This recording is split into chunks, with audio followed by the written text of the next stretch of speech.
You're tired, aren't you? Not from lack of sleep, but from the invisible weight you carry every day. The weight of caring too deeply about things that feel like they should matter, but don't. You replay conversations in your head.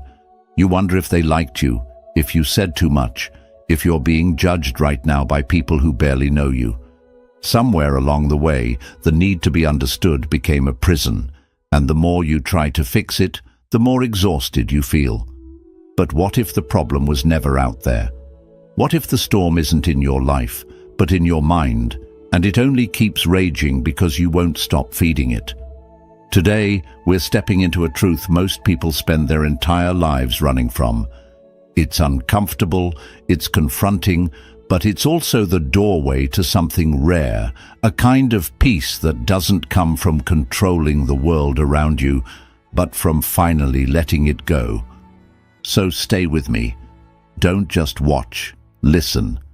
Because at the end of this video, I'll share a single powerful Buddhist insight that could shift how you see your suffering and how you free yourself from it. Lesson 1. The reaction trap and the power of the pause. We often think we're tired because life is too loud, but the real exhaustion, it comes from how often we flinch internally at every opinion, every judgment, every moment that doesn't go our way. You brace yourself against the world as if it's out to harm you. But what if the real struggle isn't the world? It's your expectation that it should always feel gentle. In Buddhist teaching, the mind is compared not to a mirror, but to still water. When undisturbed, it reflects things as they truly are. But stir it with anger, pride, or fear, and everything becomes distorted. The disturbance isn't from the world, it's from within. You're not reacting to what happened, you're reacting to how it violated the story your mind was clinging to. So the question is this: why does a passing glance, a misunderstood text, or a forgotten thank you leave you spiraling? The answer isn't that the world is cruel, it's that your ego quietly insists it should be kinder, that it should agree with you, respect you, validate you. And when it doesn't, your mind declares war, not on them, but on yourself. Here's where the practice begins, not with silence, but with space. What if, instead of reacting, you noticed the urge to react and just paused? That tiny moment between stimulus and response is where ancient wisdom lives. It's not weakness, it's awareness. The Buddha never asked us to be emotionless, he asked us to be free. And freedom begins when we stop letting every careless word drag us into emotional battle. You can feel anger rise without letting it speak for you. You can witness pain without becoming it. This isn't detachment out of coldness, it's detachment out of clarity, because the less you need to prove something to the world, the more at peace you are within it. So the next time you're triggered, ask not, who hurt me? But, what belief am I protecting? Let go of the need to be understood by everyone, understand yourself instead. That's where the mirror clears, that's where the fire dies without burning, and that's where real power, quiet, grounded, lasting, begins. Lesson 2. The strings you don't see and the peace they steal. You say you're in control, but if you pause long enough, you might notice something else, movements in your life that aren't entirely yours. You wake up and reach for your phone before your breath. You say yes with your mouth while your body says no. You're performing, pleasing, pretending, and you don't even realize why. This isn't freedom, it's quiet conditioning. Invisible forces, expectation, fear, the need to be needed, have been shaping your choices like strings on a puppet. You didn't choose them, but they've chosen your responses for years. The Buddha didn't teach escape. He taught clarity, and clarity begins when you stop asking what's wrong with the world and start asking, what am I believing without questioning? Look closely. That pressure to be perfect, that fear of falling behind, that urge to prove yourself. These aren't random feelings, they're patterns, scripts, old reflexes from a mind that was taught it had to earn peace through effort, attention, and control. But here's the shift. Once you can name the pattern, you are no longer inside it. You become the observer, the one who sees the string, not just the one being pulled by it. Try this. The next time your chest tightens over a comment, or you feel the urge to explain yourself for the 10th time, don't resist it, don't fight it. Just ask, what am I chasing? Whose approval am I trying to keep? What fear is this emotion defending? That is how you cut the string. True minimalism isn't just letting go of objects, it's letting go of internal noise. It's refusing to carry every thought like it's yours to obey. It's giving yourself permission to not respond, not react, not defend. Because you weren't meant to live on autopilot. You weren't meant to be a reflection of everyone else's demands. You were meant to wake up, to stop running the program and choose. Peace doesn't come from fixing everything around you. It comes from seeing clearly.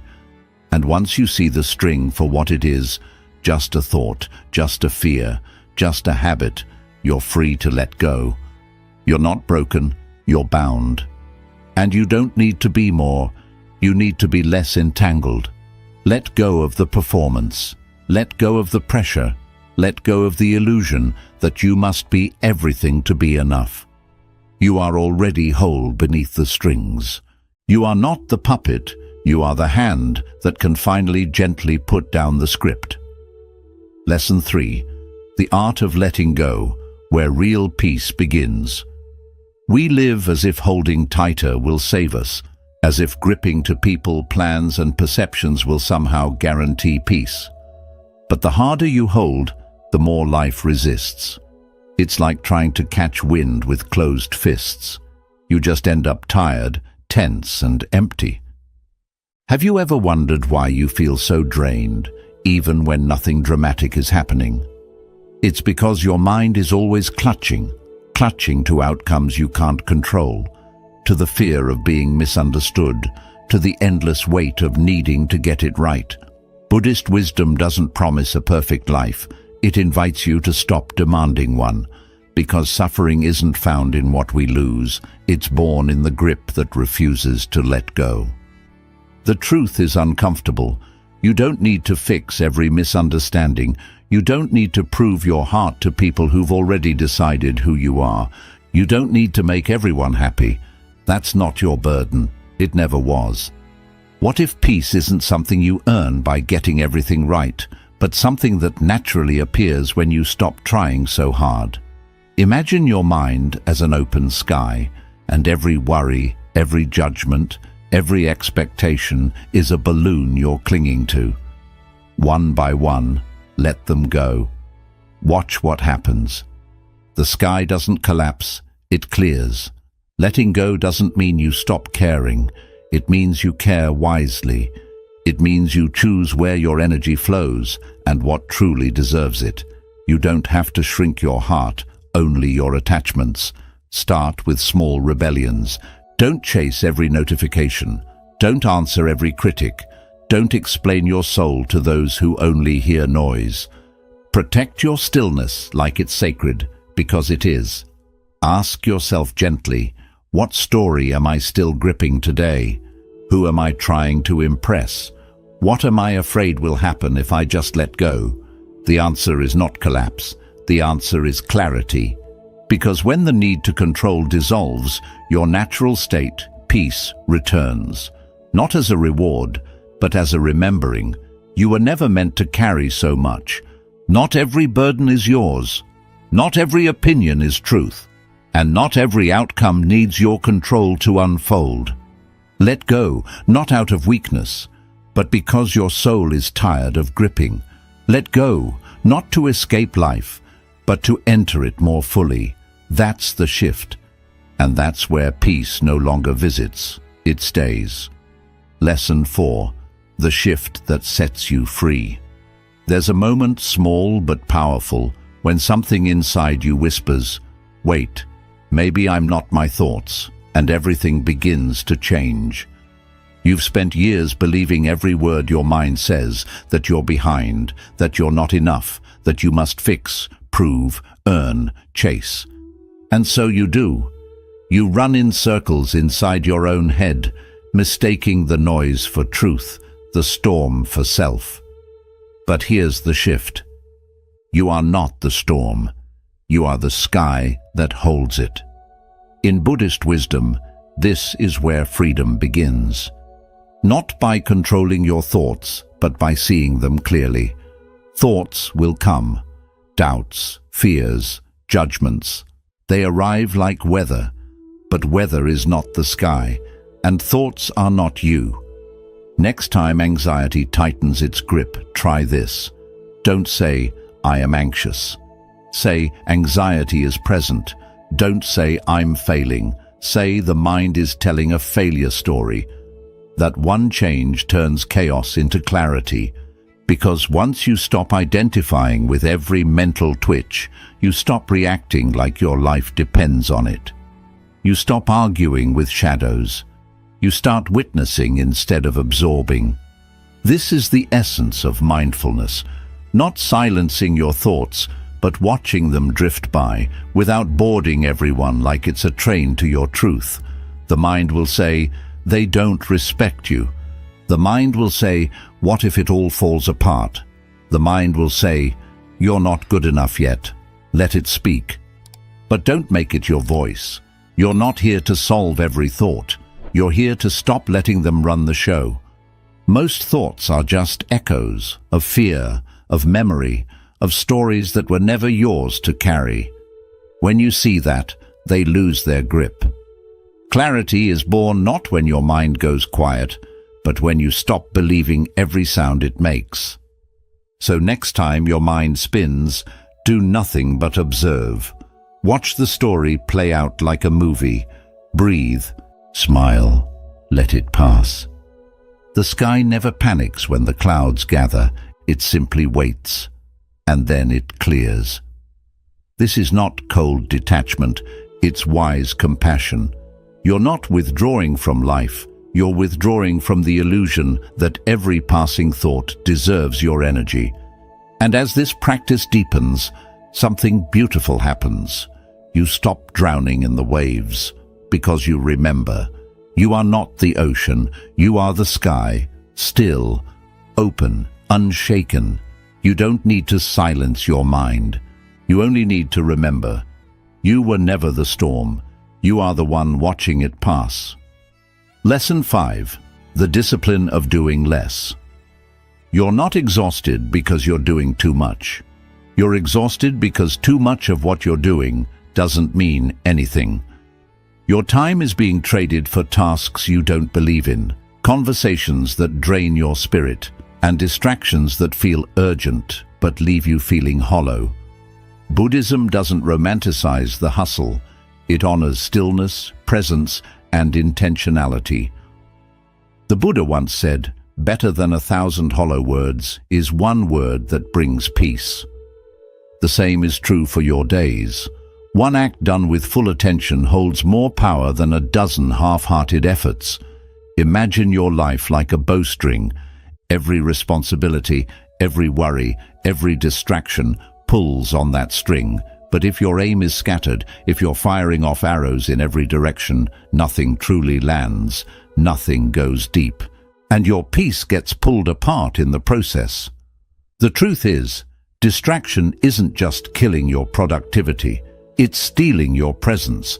You can't fully experience the moment you're in if your mind is already rushing to the next 5. If your attention is divided, so is your life, and a divided life is a disoriented one. So here's the shift. What if today you only focused on 3 essential things, 3 tasks, 3 intentions, 3 places where your presence truly matters, emotionally, spiritually, practically? Let the rest fall away, because not every demand is worthy of your energy. Not every request deserves a yes. Some things are just noise in disguise. You've been taught that success means doing more, producing more, being constantly available. But real mastery isn't found in movement. It's found in meaning. It's not about checking every box. It's about showing up fully to what actually matters. Start small. That email that isn't urgent, let it wait. That phone call that drains you every time, you're allowed to skip it. That task that's on your list out of guilt, not purpose. Cross it off. Reclaim your time, not by filling it, but by filtering it. Doing less isn't laziness, it's courage. The courage to say, this is where my peace lives. This is where I'll show up, and the rest, I release it. And when you begin to live that way, deliberately, selectively, calmly, the noise starts to fade. Your days get quieter, but deeper. Your actions get fewer, but more meaningful. And your mind, once scattered, starts to feel like it's finally coming home. So ask yourself, what's one thing I can remove from today, not to fall behind, but to feel aligned? What if success was never about finishing everything, but about feeling whole while doing only what truly matters? You weren't built to every task. You were built to move with clarity, to act with precision, to live like a single arrow, steady, intentional, and at peace. Do less, but do it better. Not to shrink your life, but to finally deepen it. Lesson 6. Let go of the inner drama. There's a storm inside your mind. But what if the way out isn't through control, overthinking, or analyzing every wave? What if the real freedom comes from no longer needing to fight the storm at all? Most of the suffering we carry doesn't come from what's happening. It comes from the story we tell ourselves about it. A short message, a delayed response, a glance, and suddenly your mind builds a whole narrative. They're upset. I did something wrong. I need to fix this. But stop and ask yourself, did anything actually happen? Or did your thoughts just spin a fiction and you believed it? You see, your mind is a storyteller. It's constantly casting you in roles. The one to blame, the one to fix, the one who's not enough. And if you're not careful, you'll live in those roles, responding to problems that don't exist, fighting battles that were never real, exhausting yourself over nothing. Buddhism teaches us something radical. You don't have to engage with every thought. You don't have to believe every feeling. You can simply watch, like the sky watches the clouds, like the ocean watches the waves.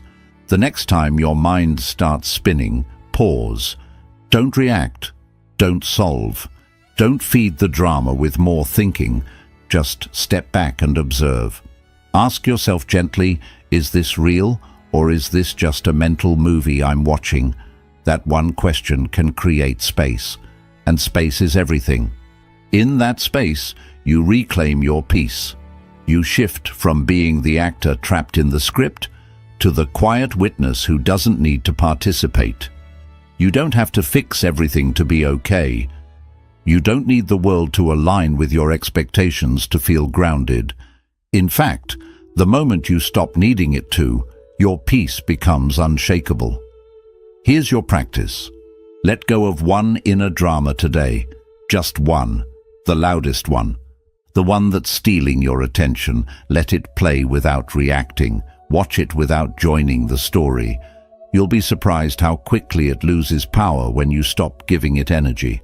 Because sometimes the strongest choice isn't to fix the thought or resist the emotion.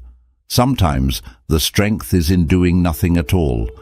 Just standing still and letting it pass. You are not the chaos. You are the space around it. You don't have to silence the storm. You just have to stop standing in the rain. Lesson 7. Stay open. When pain arrives, our first instinct is to close. We retreat, tighten, brace, convinced that protecting ourselves means surviving. But here's the uncomfortable truth. Real healing doesn't happen behind walls. It happens when you stay open, especially when it's hardest. The heart, like a flower, doesn't bloom by avoiding storms. It grows through them. And Buddhism offers us a powerful but difficult truth. We only suffer because we cling. Cling to comfort, to control, to how we think things should be. But clinging often wears a clever disguise. It shows up as shutting down, as guarding ourselves, as pretending we don't care. Think back to a time you were hurt, not physically, but emotionally or spiritually. Did you close off? Did you pull back, shut others out, numb the pain just to cope?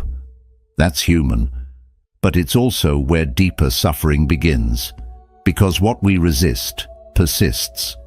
What if the real strength isn't found in armor, but in softness, in choosing to stay emotionally present even when it stings? This isn't about being naive. It's not about tolerating abuse or letting people walk all over you. It's about remaining human, even in pain, when everything in you wants to shut down.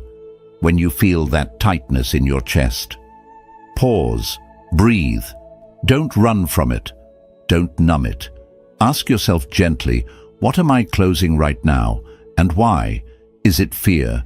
Is it shame? Is it protection? Or just habit? Then, without forcing anything, breathe into that space. Let it soften just a little, not because the pain is gone, but because you've stopped resisting it. And in that moment, you've reclaimed your power. You see, shutting down doesn't actually protect you. It just traps you. Inside old stories, recycled emotions, and walls that become cages. Staying open is what allows the pain to pass through, instead of take root. It's what prevents discomfort from becoming identity. So here's your quiet practice. Next time life stings, don't collapse. Stay. Breathe. Notice what closes and gently ask it to loosen. When you're offended, soften. When expectations aren't met, remain present. When fear knocks, open the door and realize it's just a messenger, not a master. Emotional resilience isn't about being unshakable. It's about choosing to stay soft, even when it hurts. And that softness is powerful. It tells your nervous system, I am safe. I don't have to shut down. That's not weakness. It's wisdom. It's a strength so rare, it almost looks like surrender. But it's not surrender to pain. It's surrender to truth. So, ask yourself now, where in your life have you hardened? What would happen if you allowed even a small part of you to reopen, just for a breath, just for a moment? Because the heart that stays open, even after breaking, isn't fragile. It's expansive, and that expansion, that's where freedom begins. Lesson 8. Cut the rope of expectations. You wake up hoping for a kind word, maybe a thoughtful text, a small gesture, a sign that someone sees you. But it doesn't come, and suddenly your mood shifts. Not because life has wronged you, but because somewhere deep inside you were holding a silent expectation. A rope pulled tight. Expectations are invisible threads we wrap around people, moments, even ourselves, hoping they'll hold everything together, but more often than not, they quietly strangle our peace. Buddhism teaches that attachment is the root of suffering, and expectations, they're just polished attachments, wrapped in the belief that life should unfold on your terms. But here's the truth. It's not the event that hurts. It's the story, the one where your friend should have remembered, the one where your partner should have responded differently, the one where life was supposed to reward you by now. But life isn't a play you get to direct. It's unscripted, untamed, unfolding. And the more you try to force the narrative, the more you suffer through every unscripted scene. So ask yourself, who are you silently waiting on right now? Who do you expect to reach out, to change, to say something that finally makes it right? What weight are you carrying simply because the world hasn't lived up to your internal script? Imagine you're standing on the edge of a cliff, clutching a rope. On the other side is a heavy rock labeled how things are supposed to be. Your hands are hurting and bleeding from holding on. Still, you keep telling yourself that if you just hold tighter, maybe it will hurt less. But the truth? Real freedom comes from letting go. What if, just for today, you let go of one single expectation? What if you stopped needing your job to show your value, your partner to understand you without words, your past to change itself? Letting go doesn't mean you're giving up. It means accepting what is instead of what you believe should be. And that change, it's not a weakness, it's wisdom, it's emotional freedom. So next time stress rises, when you feel that pinch of disappointment, pause, take a breath. Ask yourself kindly, what rope am I holding right now? Can I let it go? Not for others, but for myself.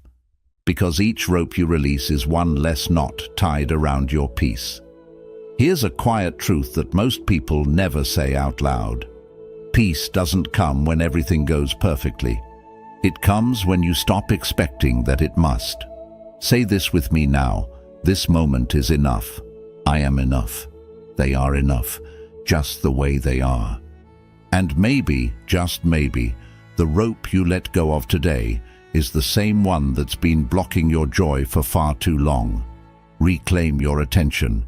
In a world that's always shouting for your focus, taking back your attention has become a powerful and rebellious act.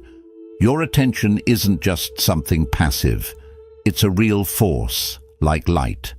Whatever you shine it on starts to grow. If you give it to worries, comparisons, or the noise around you, that's what will grow in your mind. But if you turn it inward, toward presence, awareness, and calm, that's what will shape your reality. Buddhism reminds us that the mind is everything. What you think, you become. So pause and ask yourself, what am I feeding my mind today?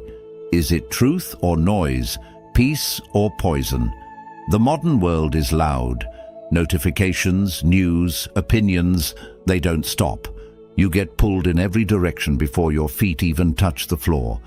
But somewhere beneath all that noise, there's a calm and quiet space inside you, a place the noise can't reach unless you allow it. Your job isn't to control everything around you.